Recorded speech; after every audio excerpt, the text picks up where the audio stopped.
ప్రతిపక్షం నోరు నొక్కే కార్యక్రమం చేస్తూ ఉన్నారు. ఇవాళ చంద్రబాబు నాయుడు గారు ఆయన ఏం చేస్తూ ఉన్నారో అర్థమవుతా ఉందా అని అడుగుతా ఉన్నాం. ఇవాళ ఎంతమందిని అరెస్టులు చేస్తారండి? మీరు ఎంతమందిని అరెస్టులు చేసి ఎవరు నోరు నొక్కుదామని అనుకుంటున్నారని ఇవాళ మేము అడుగుతా ఉన్నాం. ఇవాళ ఆంధ్రప్రదేశ్ రాష్ట్రంలో నేరుగా సాక్షాత్ ముఖ్యమంత్రి కొడుకు లోకేష్ ఇవాళ ఒక మంత్రి కింద ఉంటూ రెడ్ బుక్ అనే ఒక బుక్ పట్టుకుని అంబేద్కర్ గారు రచించిన రాజ్యాంగానికి తూట్లు పడుస్తూ నేరుగా ప్రజాస్వామ్యంలో బెదిరించే కార్యక్రమం. ఎర్ర బుక్ అంట, రెడ్ బుక్ కాదు, ఇది బ్లడ్ బుక్. ఇవాళ ఆంధ్రప్రదేశ్ రాష్ట్రంలో ఒక డెడ్ బుక్ రాజ్యాంగాన్ని ఇవాళ నడుపుతా ఉన్నారు. దీన్ని పూర్తి స్థాయిగా వైఎస్ఆర్ కాంగ్రెస్ పార్టీ ఆంధ్రప్రదేశ్ రాష్ట్ర ప్రజలందరూ కూడా ఖండిస్తా ఉన్నారు. అసలు ఏం చేశారని అరెస్ట్ చేస్తున్నారండి? నాకు అర్థం కావట్లా. గతంలో చంద్రబాబు నాయుడు గారు 2014 నుంచి 19 కింద ఉన్నప్పుడు అప్పుడు డిస్టిలరీస్ కి ప్రివిలేజ్ ట్యాక్స్ అని వేల కోట్ల రూపాయలు ప్రభుత్వ ఖజానాకు వచ్చే డబ్బుల్ని అవి మాఫీ చేయడం జరిగింది. అది స్కామ్ అంటే ఎక్కడ స్కామ్ జరిగింది? ఇవాళ లిక్కర్ బాటిల్ సేల్స్ జగన్ గారి ప్రభుత్వంలో సేల్స్ తగ్గిని, ఆదాయం పెరిగింది. మరి ఇంత ట్రాన్స్పరెంట్ గా జరిగినప్పుడు ఎక్కడ మీరు ఇప్పుడు దాకా 13 నెలల కాలంలో ఎక్కడ మనీ ట్రయల్ జరిగింది? ఎన్ని రూపాయలు మీరు సీజ్ చేశారు? ఎవరిది సీజ్ చేశారు? ఎక్కడి నుంచి వచ్చినాయి? ఇప్పుడు సేల్స్ జరిగిన తర్వాతే కదా ఈ డబ్బులన్నీ కూడా వచ్చినాయి. నేను ఇవాళ ఒకటే ప్రశ్నిస్తున్నాం.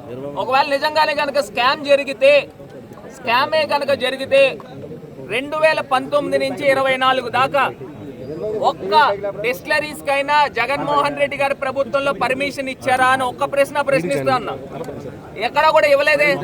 చంద్రబాబు నాయుడు గారు హయాంలో ఇచ్చిన డిస్టిలరీలకే అక్కడే ఆర్డర్లు ఇవ్వడం జరిగింది. అది కూడా ఒక పద్ధతి ప్రకారంగా ఇవ్వడం జరిగింది. మరి దానికి ఎక్కడ స్కామ్ జరుగుతుంది? మీరు ఇవాళ 13 నెలల కాలంలో మీరు ఏం సాధించారని అడుగుతా ఉన్నాం. ఇవాళ డైవర్షన్ పాలిటిక్స్ ఆంధ్రప్రదేశ్ రాష్ట్రంలో జరుగుతూ ఉంది. జగన్మోహన్ రెడ్డి గారు రోడ్డుపైకి వస్తే వేల సంఖ్యలో తండోపతండాలు ప్రజలు వస్తూ ఉన్నారు. మరి చంద్రబాబు నాయుడు గారు కాన్వాయ్తో బయటకు వస్తూ ఉంటే ఒక్క నరమానవుడు అన్న వాళ్ళు ఎవరు కూడా కనబడట్లే. ఆయన మామూలుగా ఇలాగా ఊపుకుంటూ వెళ్తున్నాడు.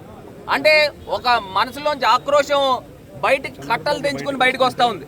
ఇవాళ మేము పూర్తి స్థాయిగా ఈ యొక్క ప్రజాస్వామ్యంలో మీరు అక్రమ అరెస్టులు మానుకోండి. ఇవాళ మీరు నాటే విత్తనమే రేపు మహావృక్షం అవుతుంది. అది మర్చిపోబాకండి. ఇవాళ నారా లోకేష్ గారికి, పవన్ కళ్యాణ్ గారికి కూడా తెలియపరుస్తూ ఉన్నాము. ఈ చంద్రబాబు నాయుడు గారు చేసే కార్యక్రమంలో మీరు కూడా భాగస్వాములు అవుతారు. రేపు ఖచ్చితంగా మా ప్రభుత్వం వచ్చినప్పుడు ఈ యొక్క విష సంస్కృతిని మీరు ఎట్టి పరిస్థితుల్లో కూడా ప్రోత్సహించద్దు. మీరు బేషరతుగా న్యాయం ఉంటే న్యాయం ప్రకారంగా మాట్లాడండి, అన్యాయం జరిగితే అన్యాయం సాక్ష్యాధారాలతో చూపించండి. అంతే తప్పితే ఈ రకంగా అరెస్టులు చేయడం ఎట్టి పరిస్థితుల్లో ప్రజాస్వామ్యంలో మంచిది కాదు అని కూడా ఈ సందర్భంగా మీకు తెలియపరుస్తూ ఈ అక్రమ అరెస్టుని పూర్తి స్థాయిగా ఖండిస్తాము. ఖచ్చితంగా రాబోయే రోజుల్లో దీనికి మూల్యం చంద్రబాబు నాయుడు గారి ప్రభుత్వం చెల్లించుకోక తప్పదని కూడా ఈ సందర్భంగా డిమాండ్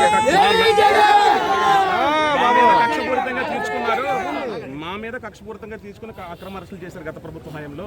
ఇప్పుడు మేము రెడ్ బుక్ రాజ్యాంగంతో అరెస్టులు చేస్తే ఒకే అంశం చెప్తున్నానండి. స్కిల్ డెవలప్మెంట్ కేసు గురించి మీకు అందరికీ తెలిసే ఉంటుంది.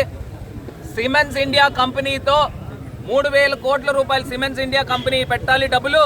దాంట్లో 10% చంద్రబాబు నాయుడు గారి కేబినెట్ నోట్ ఫైల్లో ఆయన స్వహస్తాలతో కేబినెట్ నోట్ 370 కోట్ల రూపాయలు ఎవరికి రిలీజ్ చేశారు? ఆ డబ్బులు ఎక్కడికి వెళ్ళినాయి? ఇక్కడ మనీ ట్రయల్ ఇవన్నీ కూడా ఎస్టాబ్లిష్ అయినాయి. ఇక్కడ మీరు అనే ఒకవేళ నిజంగా కనుక లిక్కర్ స్కామ్ జరిగితే ఇప్పుడు దాకా మనీ ట్రయల్ ఏం చేశారు? ఎక్కడి నుంచి డబ్బులు సీజ్ చేశారని అడుగుతున్నాం. మీరు డైరెక్ట్గా గవర్నమెంట్ ఎక్స్చెక్కర్ నుంచి 370 కోట్ల రూపాయలు స్కిల్ డెవలప్మెంట్ నిమిత్తం గవర్నమెంట్ నుంచి డైరెక్ట్గా డబ్బు వెళ్ళింది. ఆ డబ్బులు మాయమైపోయినాయి. ఇక్కడ మీరు ఏ డబ్బులు సీజ్ చేశారు? ఎక్కడ జరిగినాయి? మా ప్రభుత్వంలో ఒక డిస్టిలరీకైనా పర్మిషన్ ఇచ్చామా?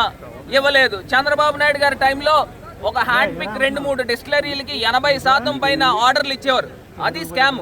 ఇవాళ ఆంధ్రప్రదేశ్ రాష్ట్రంలో సుమారుగా 60-70 వేల బెల్ట్ షాపులు, వీధికో బెల్ట్ షాప్ ఉంది. ఇది స్కామ్. ఇవాళ మొత్తం పర్మిట్ రూములు పెట్టి మొత్తం అంతా కూడా తాగిచ్చే కార్యక్రమం చేస్తా ఉన్నారు. ఎంఆర్పి ధరలకు ఎక్కడ కూడా అమ్మట్లా, దానికి 20% పైపెచ్చు అమ్ముతా ఉన్నారు. ఇవి స్కామ్. సిండికేట్లను ప్రోత్సహించిన ప్రభుత్వం ఈ తెలుగుదేశం ప్రభుత్వం. ఆ టైంలో గవర్నమెంట్ అమ్మకం అమ్మితే ఎక్కడ స్కామ్ జరుగుతుందండి?